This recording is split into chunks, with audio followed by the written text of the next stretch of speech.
His parents, William and Angelina French Moore, were described as respectable but not wealthy.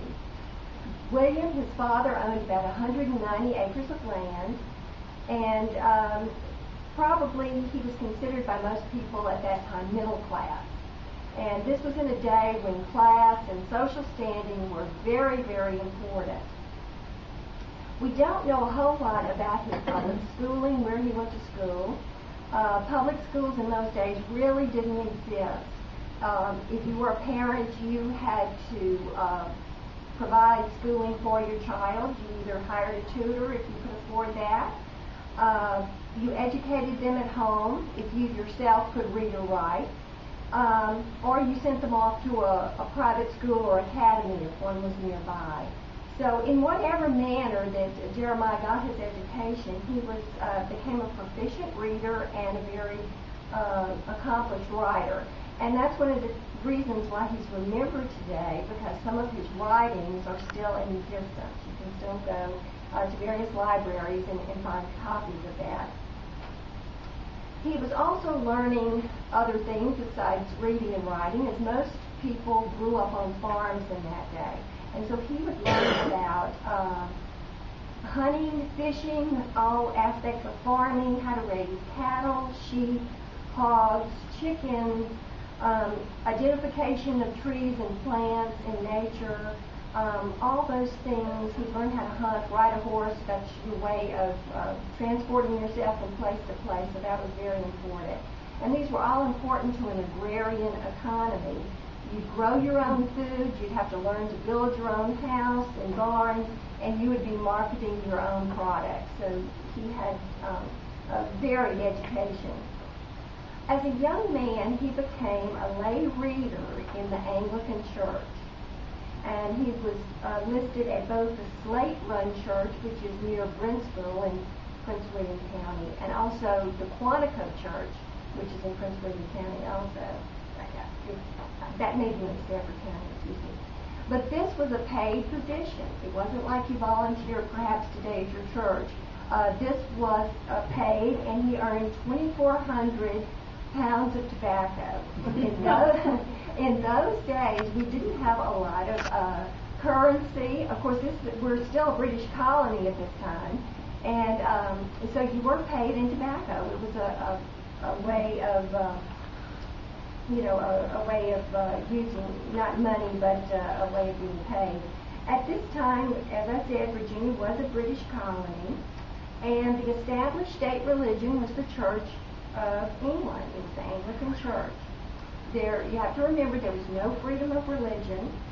Laws would govern church attendance and support of the church, and taxes were collected to pay the clergymen to build and repair the churches. At the age of 19, on November 1st, 1765, Jeremiah would marry Lydia Raynaud. She was also of Prince William County. Now, the Raynaud family was rather well-to-do and owned over 3,000 acres of land in Prince William and Stafford County. The Raynauds had come to Virginia in the 1600s as French Huguenots, so they were Protestants escaping religious persecution, and they came here to Virginia to settle. But after being here for over 100 years or whatever, they were active members of the Church of England. And this marriage would be the beginning of a lifetime of love and respect that Jeremiah would record in his final will and testament. Married life began well for Jeremiah and Lydia, and they began their family. A son, Jesse, is born in September 1776, followed in 1768 by another son, Francis, then another son, John, in 1770, and they have their first daughter, Angelina French, named after Jeremiah's mother, and she arrived on September 6, 1772. Now, this was a momentous year also for Jeremiah, not only the birth of his daughter, but in this same year, Jeremiah, at the age of 26, would have a religious conversion. In biblical terms, it would be called being born again. He would leave the Church of England and unite with other believers into the Baptist faith, and this would be the defining moment of his life. This was also a bold and courageous step. He was not only leaving the church of his family, friends, and neighbors, but his certain yearly income as a lay reader. And I'm sure with his growing family of his wife and 4 children, he needed that being paid in 2,400 pounds of tobacco. It would also have other dire repercussions, as other religious groups were not treated kindly by government officials. They were called sinners and were looked at with suspicion. There were no laws, remember, to protect religious worship. The only recognized church here in Virginia was the Church of England. In 1773, Jeremiah and Lydia and their 4 children moved to Fairfax County.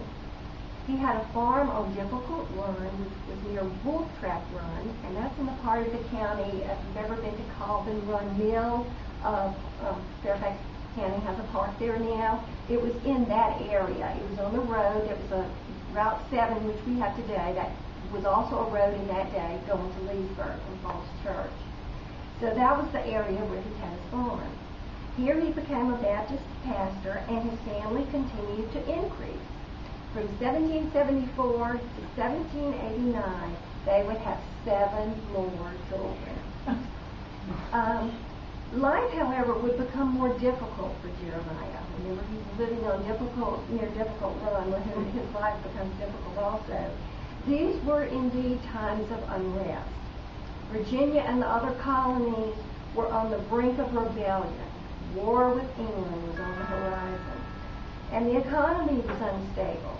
There were British tariffs, there were ever-increasing taxes, and with political unrest came also social unrest and more religious persecution. Jeremiah would be physically harassed when he preached.